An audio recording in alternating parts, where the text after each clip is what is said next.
Hi, I'm Maria Thea Harris of LSOs on social media. Welcome back to So Over 50 podcast on So Organised Style. Grab a cuppa and relax with us. So Organised Style podcast acknowledges traditional owners of country throughout Australia. We pay our respects to Aboriginal and Torres Strait Islander cultures and to the elders past, present and emerging. Thanks for joining us on So Over 50 podcast as we start to talk about the practical ways that you can protect your accounts. So we're talking online accounts. So Over 50 intersects with all communities. Listeners, the aim of today's podcast is to give you some ideas about what you can do to keep your accounts and your identity safe. With the holiday seasons approaching, it's good to make sure that you can take a few steps to be safe online. With the shopping that happens during the holiday seasons, as a customer, when we shop online or pay bills, those organisations and businesses we go to are responsible to keep our information secure. So when we're approached by unexpected emails and messages demanding payments, we should feel comfortable to go directly to those companies to find out if these unexpected demanding messages are actually from the company itself and not a setup to scam us out of our hard-earned money or to steal our identity for their own gain.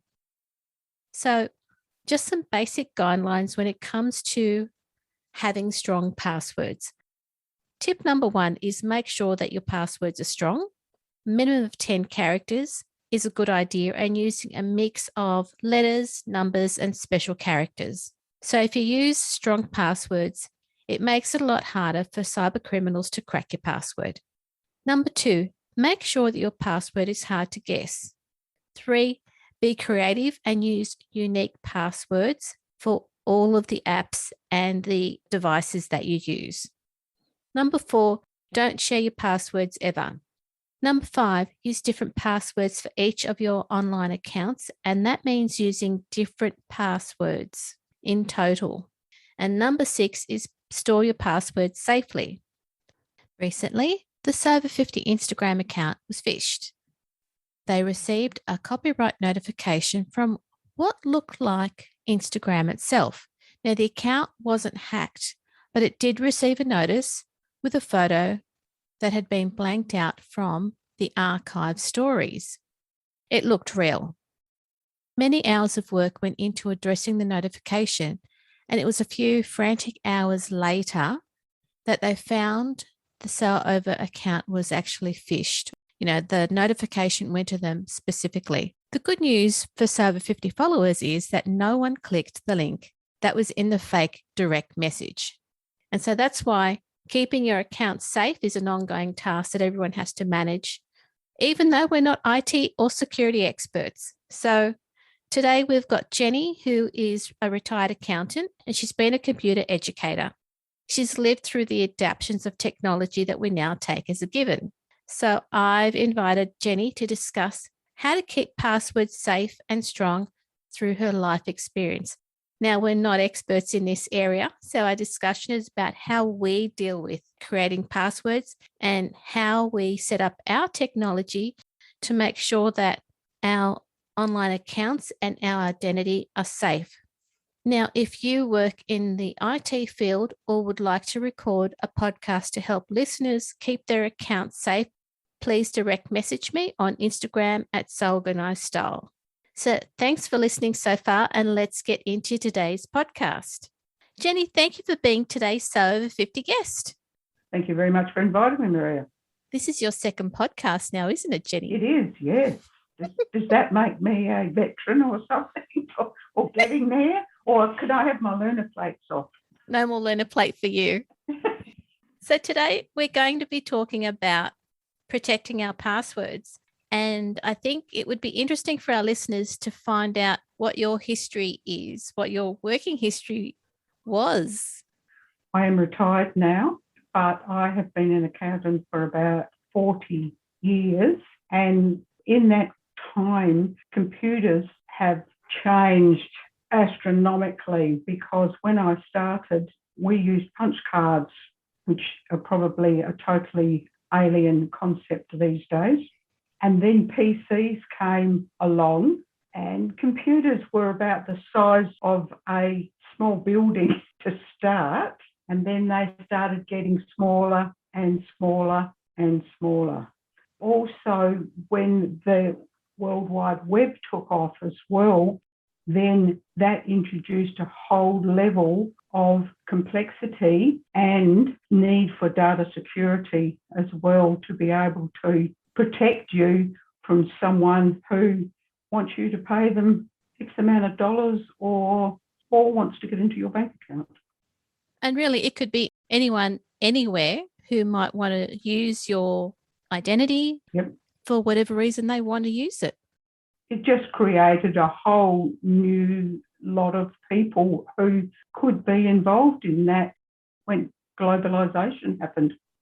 With your background and how you've seen information security change, what practices do you have to protect your identity and your passwords?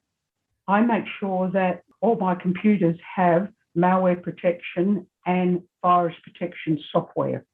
That gives your computers a level of protection. Yeah. So what else do you do? Then I make sure that when I do a password, I don't go by the recommended 15 characters of X, Y, Z, upper, lower, nines, and all those sorts of things, because I want a password that can be easily remembered so that you don't have to write everything down.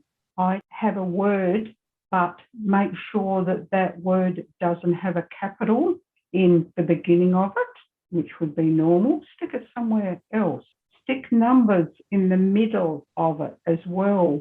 And also use a lot of the other characters such as percentage signs, question marks, hash, any of those things. So mix up your password, and it's a lot easier to remember 8 characters like that than it is to remember 15 characters of total letters and nothing that makes any sense. Change your passwords regularly as well. Don't keep a list of your passwords by your computer, and don't keep it on your computer. If you are going to have a list of passwords, use something like Excel to have another level of passwords that's needed to be able to get into those passwords. So the more and more levels of protection that you have got, the more that the final results, such as passwords, are more protected. So are you saying to have password protection added to a document or a spreadsheet? Yes. And then also there's the password that you have got to get into that computer as well if you've kept it on another computer. I don't have my passwords necessarily on my desktop. I have it on an iPod or somewhere different that's in another location. It's what we used to do is when we did backups in any of the businesses that I work for, we always took our backups home. We never left them. So anything that you want to protect, have it somewhere else. I think that's what that boils down to. Try to use multi-level verification as well. Google now have just brought in two-step verification. That's using your phone and using your computer to be able to get into your Google account. It also works the same. I do online shopping. My online shopping is 2 passwords as well. But then I've also got another password that I've got to get into the machine to be able to get onto my app for Woolworths. So that's what I'm saying. Try and have as many passwords and steps that you can have to get to that end result, being able to shop and spend my money at Woolworths. You do that securely too? Yes. I do all mine through PayPal, which I find then you are not putting your credit card all the time up on a computer. You've got one protection there, and PayPal also give you a guarantee then if your money is hacked or anything happens, then you've got some protection there instead of putting a credit card in and you've got nothing from that point. But wouldn't banks also have some sort of protection for cards that you use? I don't know exactly, but I would suspect that if you were using an application that they weren't in favour of, they would say, buyer beware. So I think it comes down to wherever you make your purchases, read the terms and conditions before you agree to them. That's if you can go to 15 or 20 pages that there are in them. And I don't know whether that's designed that way or not to get people just to say, I'm not going to read all of that because it's so many pages of them. But you can get it emailed to yourself so that you can read them. And then I suppose then the other thing too is when you get used to reading them, you can quickly scan to the parts of the term conditions that are usually written in favour of them rather than in favour of yourself. Yes, for sure. Passwords, I don't know if your listeners have come across them, 3D fingerprint passwords as well. I mean, mine is on my right hand because that's my dominant hand. But if I try to use the left hand, the fingerprint isn't exactly the same. That's true. Also, they can come in lock patterns as well. Jenny's talking about lock patterns here. So on Android phones, users can add an unlock pattern to protect their phone. It's much like a password that you enter to unlock the phone. Instead of entering numbers or letters, you instead draw a pattern across 9 little circles, or pads as they like to call them. Its advantage is that there are far more possibilities than a typical 4-digit passcode. It's also quick to enter these patterns, and that's what a lock pattern is. And lock patterns, you want to try and make them not a nice little square or something along those lines or a nice X. Make it a little bit of a squiggle as much as you possibly can instead of making it something simple that someone can try and hack into. Okay, so I think on our blog post for this podcast, we'll have links to all of these types of protecting yourself, lock patterns, multi-level verification, so people can go back and have a look at what we're talking about. Those passwords aren't just a lot of characters and numbers is what I'm saying. They got a whole lot of different connotations these days. Okay. You're saying have passwords, change them regularly, use the multi-level verification, read the terms and conditions before you agree to from buying from someone. Locked patterns are another way of securing your identity. Do you have any accounts online that you share quilting information about? Most of mine, I use email or I use text messages or something like that for family, quilting via Zoom or YouTube. In one of our recent Sewing Friends podcasts with Sue and Sheila, Sue talked about using public Instagram accounts just for her sewing and then having a private Instagram account for personal reasons. If you are a Sew Over 50 follower with a private account, you might want to consider keeping that account private, but creating a public Instagram account to share your sewing projects with and getting involved in challenges. Yep.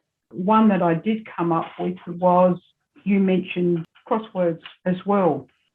Yes. Now, if you are a gamer, you can have, like PayPal, you can have a name and an avatar, and then for each game that you go into that game centre and you register that game. So nobody actually sees you online as being your name and your password. You just become that avatar and that game name, and that's it.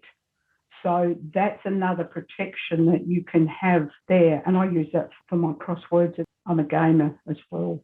A gamer for crosswords and also a gamer online. Yes, a gamer online. Yes, I do a few online. Yes, not the cut 'em up ones. I do more the logical games. Yes. That's really good. You've just got to get something that you feel comfortable with as well. There is no use having something that is so complicated in getting into it and getting started that you just don't want to use it. Okay. You need to try and have something and work what you can around to get something that you're comfortable with. So on whatever system you're using, have some protection against malware. Yeah. Have passwords on various accounts that you are involved in. Yes. And use passwords where possible on documents and information that you've got within particular applications as well. Yes, the more levels that you've got, the more protection that you've got. Great advice. Yep. All right. On the podcast blog post, we have links to ScamWatch to research about emails, texts, and direct messages that are unsolicited. So, for example, if you were not expecting these organizations to contact you, that's an unsolicited message. So you weren't expecting it. We've also got links to the Australian Competition and Consumer website and the E-Safety Commissioner website. If you're looking at copyright, got links to the Arts Law of Australia.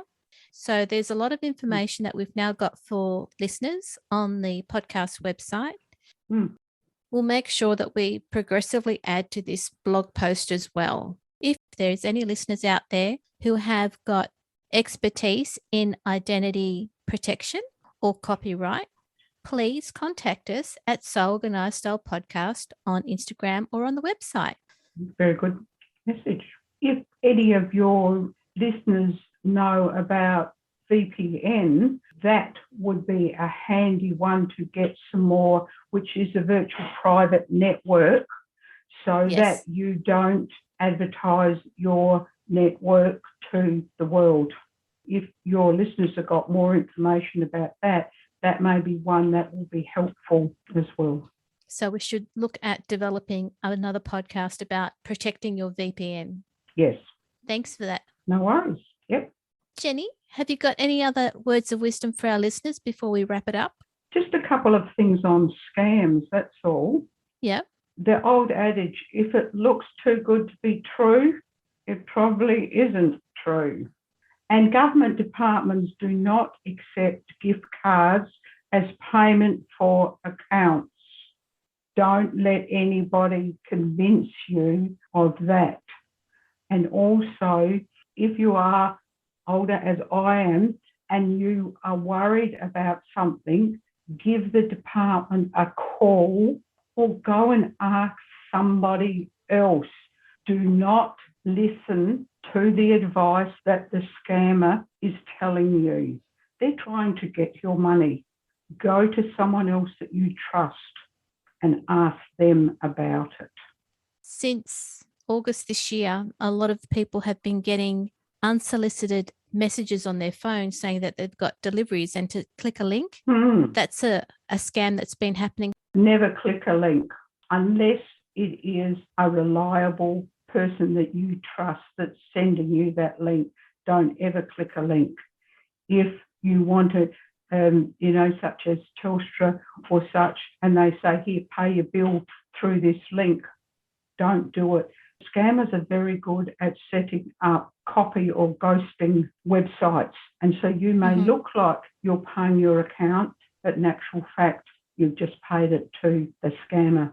So if someone comes to you and it doesn't look right, go directly to who you think the source is. Yes. And confirm whether that's correct or not.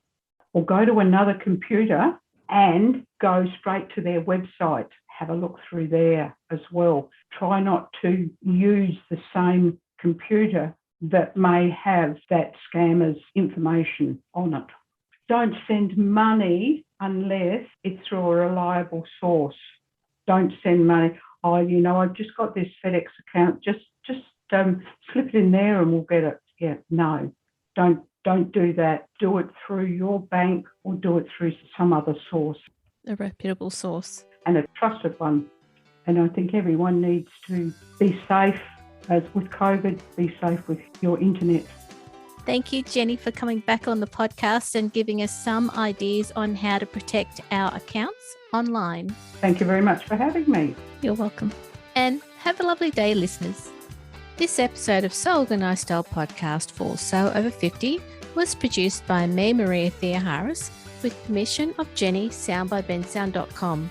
You can subscribe to So Organised Style Podcast, but with an S, not a Z, on all good podcast apps. Please give us a 5-star rating and review wherever you listen to podcasts. There are over 270 free podcasts to listen to, and we'd really love your support on our Patreon account. I'll be developing more podcasts about protecting your identity, protecting your accounts as we go, as I find people who have got good information to share with us on this podcast. So if you are someone who understands and can talk about copyright, identity, VPN, please contact me on So Organised Style on Instagram or at www.soorganizedstyle.com on our website page or on our Facebook page. We look forward to joining you in your sewing room next time. Stay safe, everyone.